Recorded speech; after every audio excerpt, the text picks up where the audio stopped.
लीजिए सुनिए प्रेमचंद की कहानी दो बैलों की कथा। जानवरों में गधा सबसे ज़्यादा बुद्धिहीन समझा जाता है।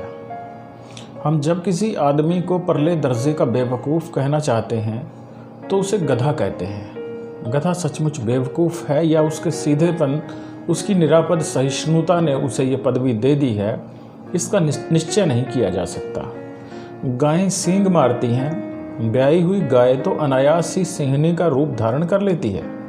कुत्ता भी बहुत गरीब जानवर है, लेकिन कभी कभी उसे भी क्रोध आ ही जाता है, किंतु गधे को कभी क्रोध करते नहीं सुना न देखा। जितना चाहो गरीब को मारो, चाहे जैसी खराब सड़ी हुई घास सामने डाल दो, उसके चेहरे पर कभी असंतोष की छाया भी न दिखाई देगी। वैशाख में चाहे एक आध बार कुलेल कर लेता हो, पर हमने तो उसे कभी खुश होते नहीं देखा। उसके चेहरे पर एक विषाद स्थायी रूप से छाया रहता है। सुख दुख, हानि लाभ, किसी भी दशा में उसे बदलते नहीं देखा। ऋषियों मुनियों के जितने गुण हैं वे सभी उसमें पराकाष्ठा को पहुंच गए हैं, पर आदमी उसे बेवकूफ़ कहता है। सद्गुणों का इतना अनादर कहीं नहीं देखा। कदाचित सीधापन संसार के लिए उपयुक्त नहीं है। देखिए न, भारतवासियों की अफ्रीका में क्या दुर्दशा हो रही है। क्यों अमेरिका में उन्हें घुसने नहीं दिया जाता। बेचारे शराब नहीं पीते, 4 पैसे कुसमय के लिए बचा कर रखते हैं, जी तोड़ कर काम करते हैं, किसी से लड़ाई झगड़ा नहीं करते, 4 बातें सुनकर गम खा जाते हैं, फिर भी बदनाम हैं। कहा जाता है वे जीवन के आदर्श को नीचा करते हैं। अगर वे भी ईंट का जवाब पत्थर से देना सीख जाते तो शायद सभ्य कहलाने लगते। जापान की मिसाल सामने है।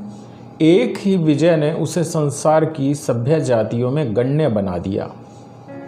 लेकिन गधे का एक छोटा भाई और भी है जो उससे कम ही गधा है, और वह है बैल। जिस अर्थ में हम गधे का प्रयोग करते हैं, कुछ उसी से मिलते जुलते अर्थ में बछिया के ताऊ का भी प्रयोग करते हैं। कुछ लोग बैल को शायद बेवकूफ़ों में सर्वश्रेष्ठ कहेंगे, मगर हमारा विचार ऐसा नहीं है। बैल कभी कभी मारता भी है, कभी कभी अड़ियल बैल भी देखने में आता है, और कई रीतियों से अपना असंतोष प्रकट कर देता है। अतएव उसका स्थान गधे से नीचे है। झूरी काछी के दोनों बैलों के नाम थे हीरा और मोती। दोनों पछाई जाति के थे, देखने में सुंदर, काम में चौकस, डील में ऊंचे। बहुत दिनों साथ रहते रहते दोनों में भाईचारा हो गया था। दोनों आमने सामने या आसपास बैठे हुए एक दूसरे से मूक भाषा में विचार विनिमय करते थे। एक दूसरे के मन की बात कैसे समझ जाता था हम नहीं कह सकते। अवश्य ही उनमें कोई ऐसी गुप्त शक्ति थी जिससे जीवों में श्रेष्ठता का दावा करने वाला मनुष्य वंचित है। दोनों एक दूसरे को चाट कर और सूंघ कर अपना प्रेम प्रकट करते। कभी कभी दोनों सींग भी मिला लिया करते थे, विग्रह के नाते से नहीं, केवल विनोद के भाव से, आत्मीयता के भाव से। जैसे दोनों में घनिष्ठता होते ही धौल धप्पा होने लगता है। इसके बिना दोस्ती कुछ फुसफुसी, कुछ हल्की सी रहती है, जिस पर ज़्यादा विश्वास नहीं किया जा सकता। जिस वक्त ये दोनों बैल हल या गाड़ी में जोत दिए जाते और गर्दन हिला हिला कर चलते, उस वक्त हर एक की यही चेष्टा होती थी कि ज़्यादा से ज़्यादा बोझ मेरी ही गर्दन पर रहे। दिन भर के बाद दोपहर या संध्या को दोनों खुलते तो एक दूसरे को चाट चूट कर अपनी थकान मिटा लिया करते। नांद में खली भूसा पड़ जाने के बाद दोनों साथ उठते, साथ नांद में मुंह डालते और साथ ही बैठते थे। एक मुंह हटा लेता तो दूसरा भी हटा लेता था। संयोग की बात, झूरी ने एक बार गोई को ससुराल भेज दिया। बैलों को क्या मालूम वे दोनों भेजे जा रहे हैं। समझे मालिक ने उन्हें बेच दिया। अपना यूँ बेचा जाना उन्हें अच्छा लगा या बुरा कौन जाने, पर झूरी के साले गया को घर तक गोई ले जाने में दांतों पसीना आ गया। पीछे से हाँकता तो दोनों दाएं बाएं भागते, पगहिया पकड़कर आगे से खींचता तो दोनों पीछे को जोर लगाते, मारता तो दोनों सींग नीचे करके हुंकारते। अगर ईश्वर ने उन्हें वाणी दी होती तो झूरी से पूछते, तुम हम गरीबों को क्यों निकाल रहे हो? हमने तो तुम्हारी सेवा करने में कोई कसर नहीं उठा रखी। अगर इतनी मेहनत से काम न चलता था तो और काम ले लेते। हमें तो तुम्हारी चाकरी में मर जाना कबूल था। हमने कभी दाने चारे की शिकायत नहीं की। तुमने जो कुछ खिलाया वो सिर झुकाकर खा लिया। फिर तुमने हमें इस जालिम के हाथ क्यों बेच दिया? संध्या समय दोनों बैल अपने नए स्थान पर पहुँचे। दिन भर के भूखे थे, लेकिन जब नांद में लगाए गए तो एक ने भी उसमें मुंह न डाला। दिल भारी हो रहा था। जिसे उन्होंने अपना घर समझ रखा था वह आज उनसे छूट गया था। ये नया घर, नया गांव, नए आदमी उन्हें बेगानों से लगते थे। दोनों ने अपनी मूक भाषा में सलाह की, एक दूसरे को कनखियों से देखा और लेट गए। जब गांव में सोता पड़ गया तो दोनों ने जोर मारकर पगहे तुड़ा डाले और घर की तरफ चले। पगहे बहुत मजबूत थे। अनुमान न हो सकता था कि कोई बैल उन्हें तोड़ सकेगा, पर इन दोनों में इस समय दूनी शक्ति आ गई थी। एक एक झटके में रस्सियां टूट गईं। झूरी प्रातःकाल सोकर उठा तो देखा कि दोनों बैल चरनी पर खड़े हैं। दोनों की गर्दनों में आधा आधा गराम लटक रहा है। घुटने तक पांव कीचड़ से भरे हैं और दोनों की आंखों में विद्रोहमय स्नेह झलक रहा है। झूरी बैलों को देखकर स्नेह से गदगद हो गया। दौड़कर उन्हें गले लगा लिया। प्रेमालिंगन और चुंबन का वह दृश्य बड़ा ही मनोहर था।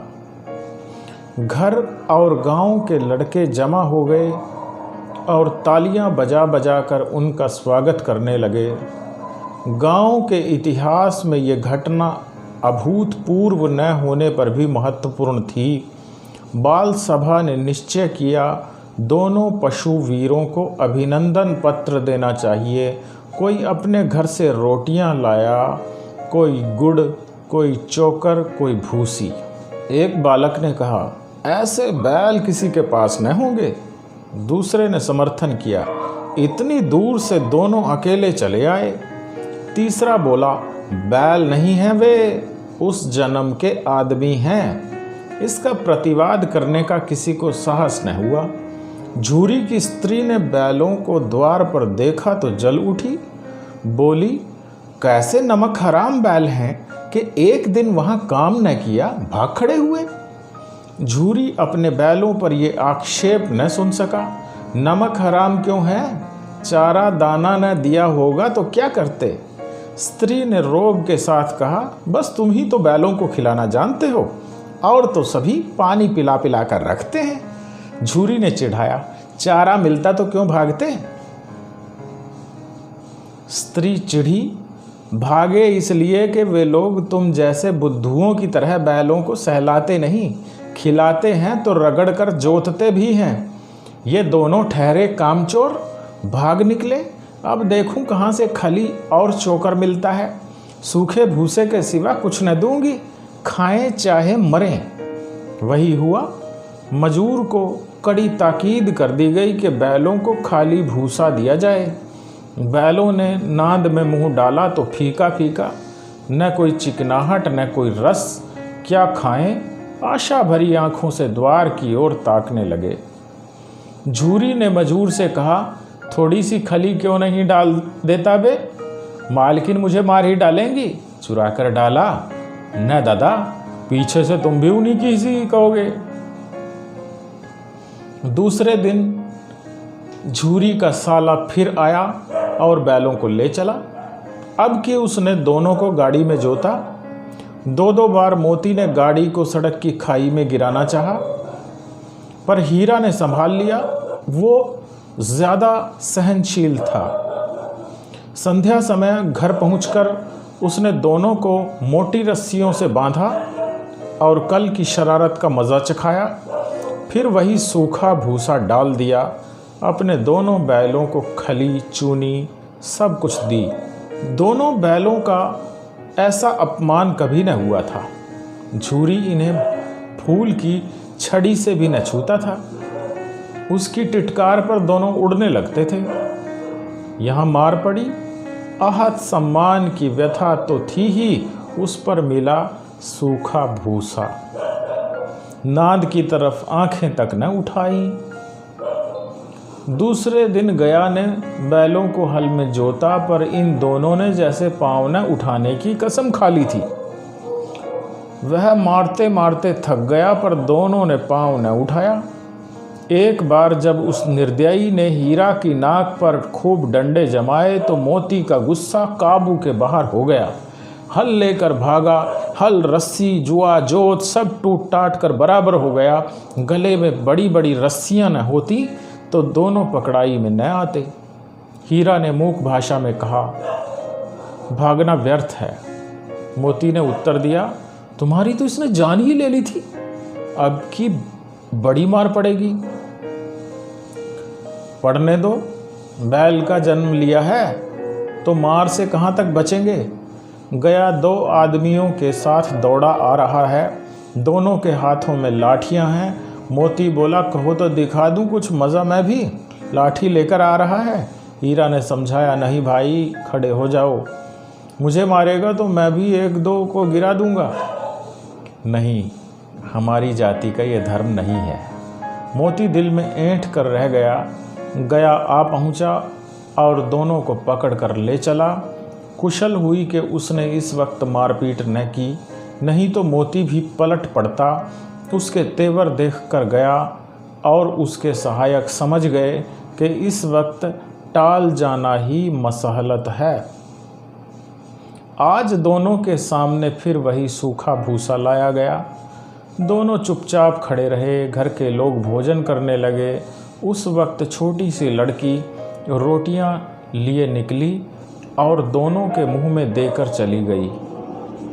उस एक रोटी से इनकी भूख तो क्या शांत होती, पर दोनों के हृदय को मानो भोजन मिल गया। यहाँ भी किसी सज्जन का वास है। लड़की भैरों की थी। उसकी माँ मर चुकी थी।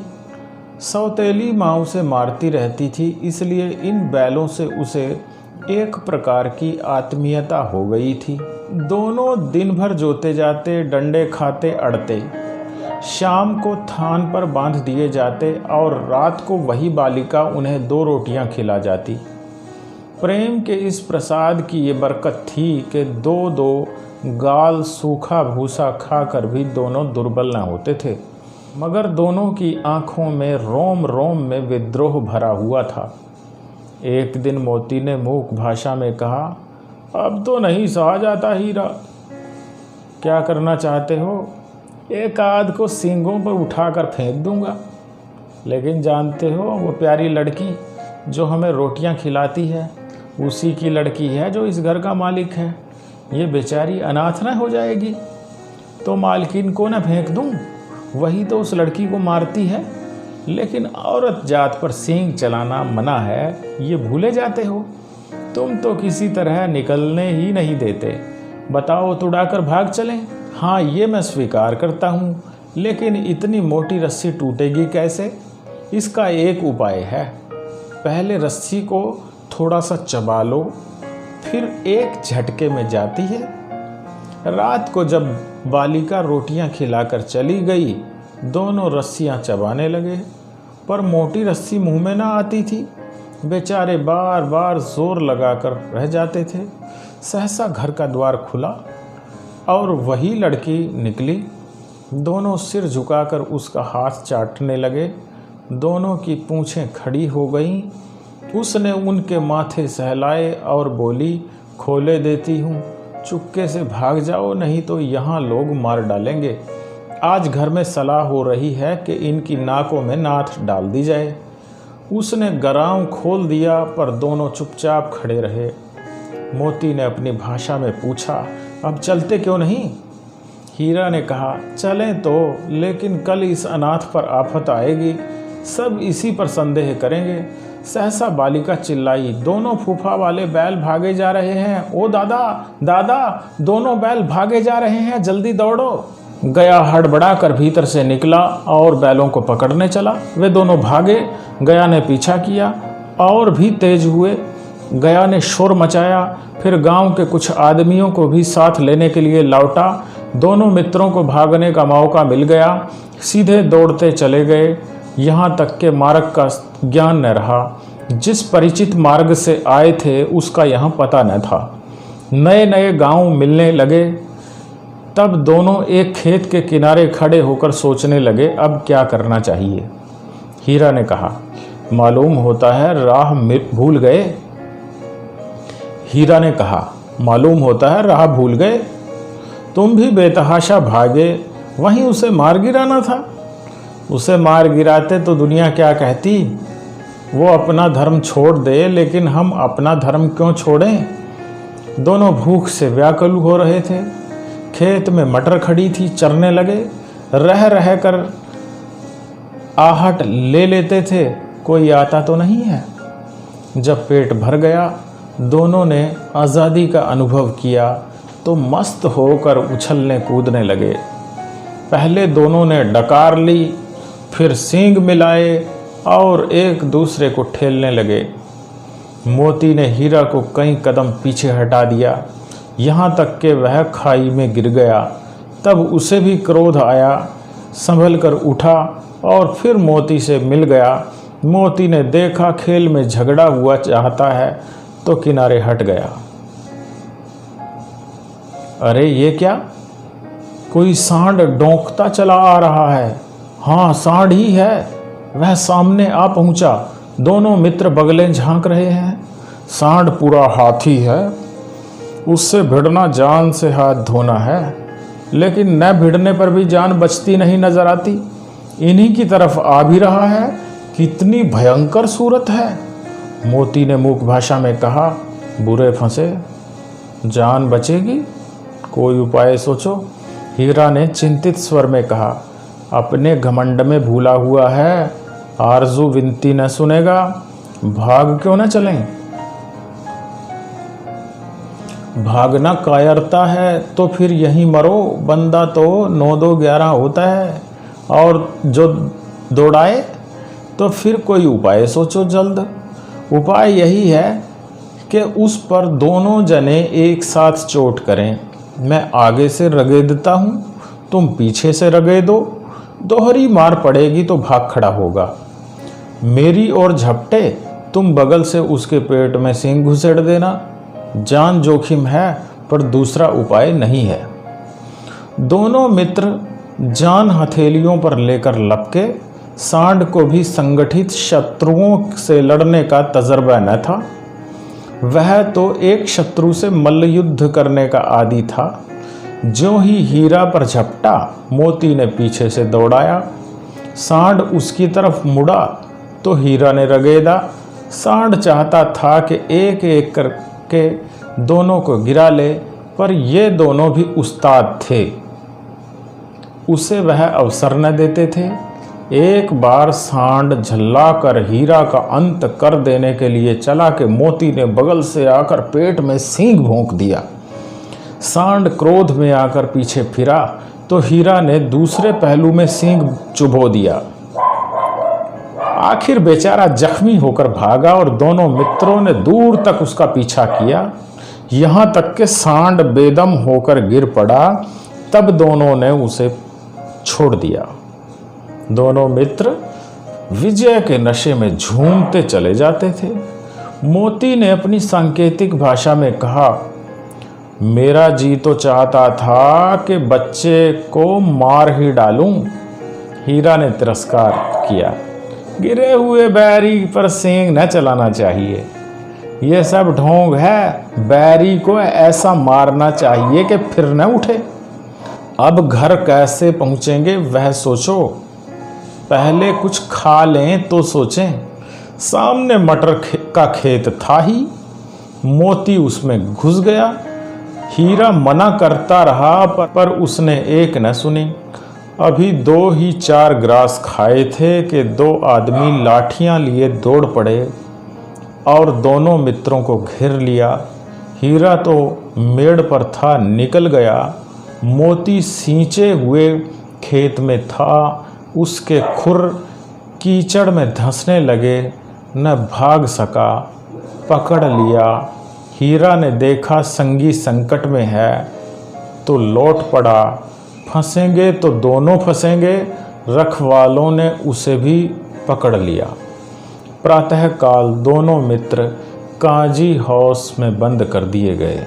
दोनों मित्रों को जीवन में पहली बार ऐसा साबिका पड़ा कि सारा दिन बीत गया और खाने को एक तिनका भी न मिला। समझ ही में न आता था ये कैसा स्वामी है। इससे तो गया फिर भी अच्छा था। यहाँ कई भैंसें थी, कई बकरियाँ, कई घोड़े, कई गधे, पर किसी के सामने चारा न था। सब जमीन पर मुर्दों की तरह पड़े थे। कई तो इतने कमज़ोर हो गए थे कि खड़े भी न हो सकते थे। सारा दिन दोनों मित्र फाटक की ओर टकटकी लगाए ताकते रहे, पर कोई चारा लेकर आता न दिखाई दिया। तब दोनों ने दीवार की नमकीन मिट्टी चाटनी शुरू की, पर इससे क्या तृप्ति होती।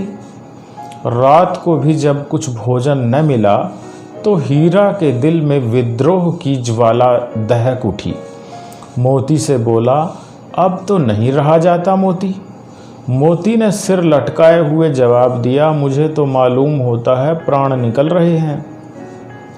इतनी जल्द हिम्मत न हारो भाई, यहाँ से भागने का कोई उपाय निकालना चाहिए।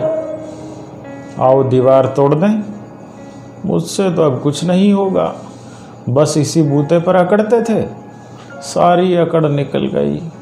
बाड़े की दीवार कच्ची थी, हीरा मजबूत तो था ही।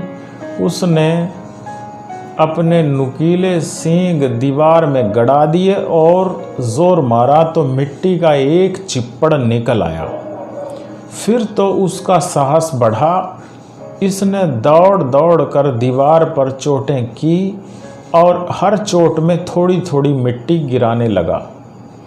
उसी समय काजी हाउस का चौकीदार लालटेन लेकर जानवरों की हाजिरी लेने आ निकला।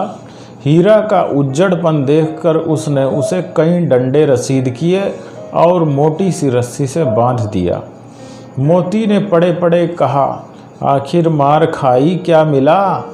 अपने बूते भर जोर तो मार दिया। ऐसा जोर मारना किस काम का कि और बंधन में पड़ गए। जोर तो मारता ही जाऊंगा, चाहे कितने भी बंधन पड़ते जाएं। जान से हाथ धोना पड़ेगा, कुछ परवाह नहीं, यूं भी तो मरना ही है। सोचो, दीवार खुद जाती तो कितनी जानें बच जाती। इतने भाई यहाँ बंद हैं, किसी की देह में जान नहीं है। 2-4 दिन और यही हाल रहा तो सब मर जाएंगे। हाँ, ये बात तो है। अच्छा तो ला, फिर मैं भी जोर लगाता हूँ। मोती ने भी दीवार में उसी जगह सींग मारा। थोड़ी सी मिट्टी गिरी और फिर हिम्मत बढ़ी। फिर तो वह दीवार में सींग लगाकर इस तरह जोर करने लगा मानो किसी प्रतिद्वंदी से लड़ रहा है। आखिर कोई 2 घंटे की जोर आजमाइश के बाद दीवार ऊपर से लगभग 1 हाथ गिर गई। उसने दूनी शक्ति से दूसरा धक्का मारा तो आधी दीवार गिर पड़ी। दीवार का गिरना था कि अधमरे से पड़े हुए सभी जानवर चेत उठे। तीनों घोड़ियां सरपट भाग निकली, फिर बकरियां निकली, इसके बाद भैंसें भी खिसक गईं, पर गधे अभी तक ज्यों के त्यों खड़े थे। हीरा ने पूछा, तुम दोनों क्यों नहीं भाग जाते? एक गधे ने कहा, जो कहीं फिर पकड़ लिए जाएं तो क्या हरज है, अभी तो भागने का अवसर है। हमें तो डर लगता है, हम यहीं पड़े रहेंगे। आधी रात से ऊपर जा चुकी थी। दोनों गधे अभी तक खड़े सोच रहे थे कि भागें या न भागें, और मोती अपने मित्र की रस्सी तोड़ने में लगा हुआ था। जब वह हार गया तो हीरा ने कहा, तुम जाओ, मुझे यहीं पड़ा रहने दो, शायद कहीं भेंट हो जाए। मोती ने आंखों में आंसू लाकर कहा, तुम मुझे इतना स्वार्थी समझते हो हीरा? हम और तुम इतने दिनों एक साथ रहे हैं, आज तुम विपत्ति में पड़ गए तो मैं तुम्हें छोड़कर अलग हो जाऊं? हीरा ने कहा, बहुत मार पड़ेगी, लोग समझ जाएंगे ये तुम्हारी शरारत है। मोती गर्व से बोला, जिस अपराध के लिए तुम्हारे गले में बंधन पड़ा, उसके लिए अगर मुझ पर मार पड़े तो क्या चिंता। इतना तो हो ही गया कि 9-10 प्राणियों की जान बच गई, वे सब तो आशीर्वाद देंगे। ये कहते हुए मोती ने दोनों गधों को सींगों से मार मार कर बाड़े से बाहर निकाला और तब अपने बंधु के पास आकर सो रहा। भोर होते ही मुंशी और चौकीदार तथा अन्य कर्मचारियों में कैसी खलबली मची, इसके लिखने की ज़रूरत नहीं। बस इतना ही काफ़ी है कि मोती की खूब मरम्मत हुई, उसे भी मोटी रस्सी से बांध दिया गया। 1 सप्ताह तक दोनों मित्र वहाँ बंधे पड़े रहे। किसी ने चारे का एक तृण भी न डाला। हाँ, एक बार पानी दिखा दिया जाता था, यही उनका आधार था। दोनों इतने दुर्बल हो गए थे कि उठा तक न जाता था। ठठरियाँ निकल आई थीं। एक दिन बाड़े के सामने डुग्गी बजने लगी और दोपहर होते होते वहाँ 50-60 आदमी जमा हो गए। तब दोनों मित्र निकाले गए और उनकी देखभाल होने लगी। लोग आ आकर उनकी सूरत देखते और मन फीका करके चले जाते। ऐसे मृतक बैलों का कौन खरीदार होता। सहसा एक दढ़ियल आदमी जिसकी आंखें लाल थीं और मुद्रा अत्यंत कठोर आया और दोनों मित्रों के कूल्हों में उंगली गोद कर मुंशी जी से बातें करने लगा। उसका चेहरा देखकर अंतर्ज्ञान से दोनों मित्रों के दिल कांप उठे। वह कौन है और उन्हें क्यों टटोल रहा है, इस विषय में उन्हें कोई संदेह न हुआ। दोनों ने एक दूसरे को भीत नेत्रों से देखा और सिर झुका लिया। हीरा ने कहा, गया के घर से नाहक भागे, अब जान न बचेगी। मोती ने अश्रद्धा के भाव से उत्तर दिया, कहते हैं भगवान सबके ऊपर दया करते हैं, उन्हें हमारे ऊपर क्यों दया नहीं आती। भगवान के लिए हमारा मरना जीना दोनों बराबर है। चलो अच्छा ही है, कुछ दिन उसके पास तो रहेंगे। एक बार भगवान ने उस लड़की के रूप में हमें बचाया था, क्या अब न बचाएंगे। ये आदमी छुरी चलाएगा, देख लेना। तो क्या चिंता है, मांस, खाल, सींग, हड्डी सब किसी न किसी के काम आ जाएंगे। नीलाम हो जाने के बाद दोनों मित्र उस दढ़ियल के साथ चले। दोनों की बोटी बोटी कांप रही थी, बेचारे पांव तक न उठा सकते थे, पर भय के मारे गिरते पड़ते भागे जाते थे, क्योंकि वह ज़रा भी चाल धीमी हो जाने पर जोर से डंडा जमा देता था। राह में गाय बैलों का एक रेवड़ हरे हरे हार में चरता नजर आया। सभी जानवर प्रसन्न थे, चिकने चपल। कोई उछलता था, कोई आनंद से बैठा पागुर करता था। कितना सुखी जीवन था इनका, पर कितने स्वार्थी हैं सब। किसी को चिंता नहीं कि उनके 2 भाई बधिक के हाथ पड़े, कैसे दुखी हैं। सहसा दोनों को मालूम हुआ कि ये परिचित राह है। हाँ, इसी रास्ते से गया उन्हें ले गया था। वही खेत, वही बाग, वही गांव मिलने लगे। प्रति क्षण उनकी चाल तेज होने लगी। सारी थकान, सारी दुर्बलता गायब हो गई। आह, ये लो, अपना ही हार आ गया। इसी कुएं पर हम पुर चलाने आया करते थे, यही कुआं है। मोती ने कहा, हमारा घर नजीक आ गया। हीरा बोला, भगवान की दया है, मैं तो अब घर भागता हूँ। यह जाने देगा, इसे मैं मार गिराता हूँ। नहीं नहीं, दौड़कर थान पर चलो, वहाँ से हम आगे न जाएंगे। दोनों उन्मत्त होकर बछड़ों की भांति कुलेलें करते हुए घर की ओर दौड़े। ये हमारा थान है। दोनों दौड़कर अपने थान पर आए और खड़े हो गए। दढ़ियल भी पीछे पीछे दौड़ा चला आता था। झूरी द्वार पर बैठा धूप खा रहा था। बैलों को देखते ही दौड़ा और उन्हें बारी बारी से गले लगाया। मित्रों की आंखों से आनंद के आंसू बहने लगे। एक झूरी का हाथ चाट रहा था। दढ़ियल ने जाकर बैलों की रस्सियां पकड़ लीं। झूरी ने कहा, मेरे बैल हैं। तुम्हारे बैल कैसे? मैं मवेशी खाने से नीलाम लिए आता हूँ। मैं तो समझा हूँ चुराए लिए आते हो। चुपके से चले जाओ। मेरे बैल हैं, मैं बेचूंगा तो बिकेंगे। किसी को मेरे बैल नीलाम करने का क्या अख्तियार है? जाकर थाने में रपट कर दूंगा। मेरे बैल हैं, इसका सबूत यह है कि मेरे द्वार पर खड़े हैं। दढ़ियल झल्ला कर बैलों को ज़बरदस्ती पकड़ कर ले जाने के लिए बढ़ा।